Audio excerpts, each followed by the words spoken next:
여러분 안녕하십니까? 이어서 광주 전남 뉴스입니다. 흑산도와 홍도에 호우특보가 발효된 가운데 전남 지역에는 오는 15일까지 최고 200mm가량의 많은 비가 내리겠습니다. 호우특보가 발효된 섬 지역에는 곳에 따라 시간당 30mm의 폭우가 쏟아지고 있는 가운데 앞으로도 50에서 150mm가량의 비가 더 내리겠습니다.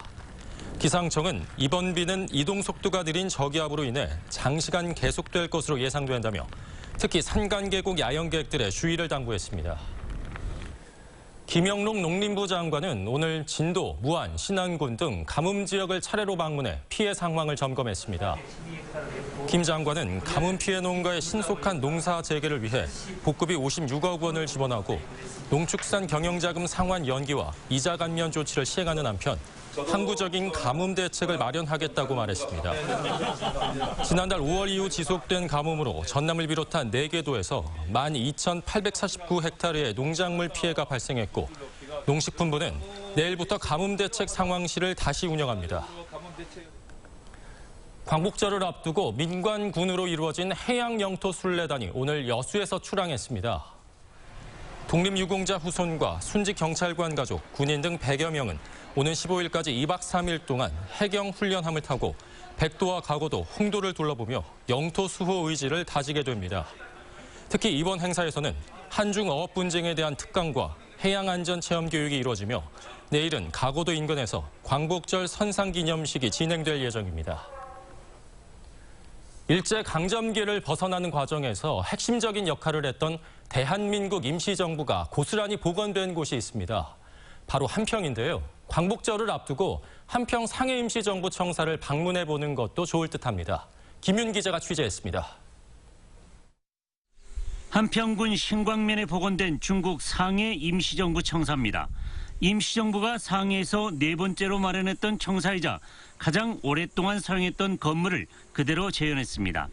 청사 내부에는 임시정부 회의실과 김구 선생 집무실, 정부 집무실 등이 중국 상해 임시정부 청사와 똑같이 전시되어 있습니다. 청사를 둘러본 뒤에는 자연스럽게 독립운동 역사관으로 발걸음을 옮길 수 있도록 설계돼 후손들의 경각심을 일깨우고 있습니다. 상해를 안 가시더라도 저희 독립운동에 대한 임시정부의 역사를 저희 한평에 오시면 여기에서 고스란히 그대로 볼 수 있으실 것 같습니다. 특히 한평 임시정부 청사는 이고장 출신 독립투사했던 일강 김철 선생의 혼이 살아 숨쉬는 출생지, 임시정부 수립 때부터 참여했던 일강 선생은 초대 재무장을 역임하는 등 평생 독립에 헌신했습니다. 하지만 조국에 있던 가족들은 일제 감시와 탄압에 모진 고초를 겪어야 했고 청사 뒤편 단심송은 그런 가족들의 비극을 고스란히 지켜봐야 했습니다. 자기 때문에 짐이 될까 봐 차라리 남편을 위해서 죽는 것이 남편을 위한 일이라 해갖고 여기서 자기했습니다. 저 소나무에. 해방 72년 광복절 하루만큼은 역사적인 장소를 찾아 잊지 말아야 할 우리의 역사를 되새기는 날이 되길 기원해 봅니다. MBC 뉴스 김윤입니다. 어제 여수에서 밤바다와 어우러진 불꽃축제가 화려하게 펼쳐졌습니다. 올해로 2번째 열린 불꽃축제는 특화된 불꽃 연출로 낭만 여수 밤바다와 어우러진 새로운 관광 테마로 떠올랐습니다. 김종태 기자입니다. 바다와 맞닿은 밤하늘에 오색 불꽃이 수놓습니다. 하늘 높이 터져나온 불꽃은 다시 밤바다에 반사돼 한 폭의 그림으로 태어납니다. 불꽃이 터질 때면 빠르고 경쾌한 음악이 어우러져 더욱 특색 있는 볼거리를 선사합니다. 지난해에 이어 2번째로 화려한 불꽃축제가 여수 밤바다를 물들였습니다. 갑작스러운 폭우로 하루 연기된 불꽃축제에는 20만 명이 넘는 관광객이 몰렸습니다. 여수 오니까 더 이렇게 가까이서 볼 수 있어서 너무 멋있었고요. 너무 화생적이었어요. 더 노래까지 나와서 감성적이어서 좋았고 여수에서 불꽃도 많아가지고 아쿠아리움도 있고 볼 게 많아서 좋았어요. 여수의 밤 그리고 별이라는 주제로 열린 이번 축제는 지난해와는 달리 라디오 생중계로 불꽃에 담긴 의미가 생생하게 실시간으로 전달됐습니다. 불꽃쇼도 다양한 멀티미디어를 활용해 생동감 있게 연출됐습니다. 미처 축제 현장을 찾지 못한 시민이나 관광객들에게는 유튜브와 페이스북으로 불꽃 현장을 제공하며 한여름밤의 추억을 만들었습니다. 전국적으로 최고의 관광 트렌드로 자리 잡은 여수 밤바다. 밤바다 불꽃 축제가 5만여 발의 불꽃 속에 여수를 대표하는 여름 관광 테마로 새롭게 떠오르고 있습니다. MBC 뉴스 김종태입니다.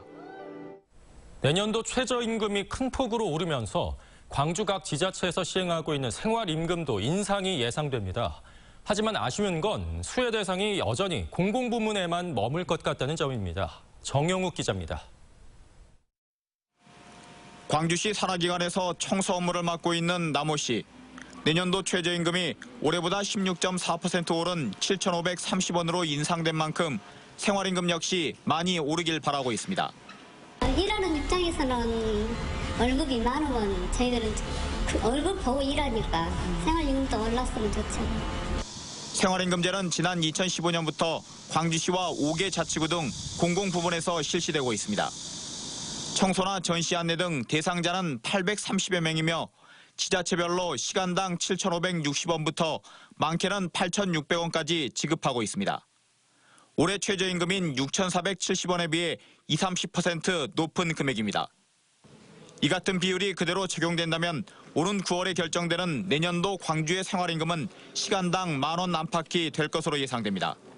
과거처럼 최저임금의 130% 선이라면 내년에는 9,790원 정도 될 것 같습니다만 최종적인 것은 생활임금위원회에서 결정하게 돼 있습니다.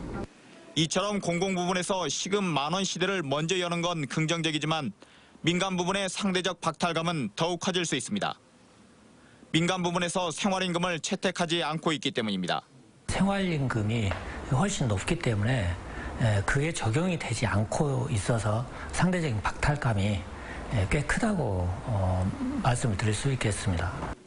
최저임금보다 인건비 부담이 더 큰 생활임금이 당장 자영업자나 중소기업 등 민간 영역으로 확대되긴 쉽지 않아 보입니다. MBC 뉴스 정용욱입니다. 광주 북부경찰서는 택시기사를 폭행하고 사고를 유발한 혐의로 50살 손모 씨를 입건해 조사하고 있습니다. 경찰에 따르면 손 씨는 오늘 새벽 0시 40분쯤 서광주 IC 앞 고속도로에서 운전 중이던 택시기사의 머리와 얼굴을 때린 혐의를 받고 있습니다.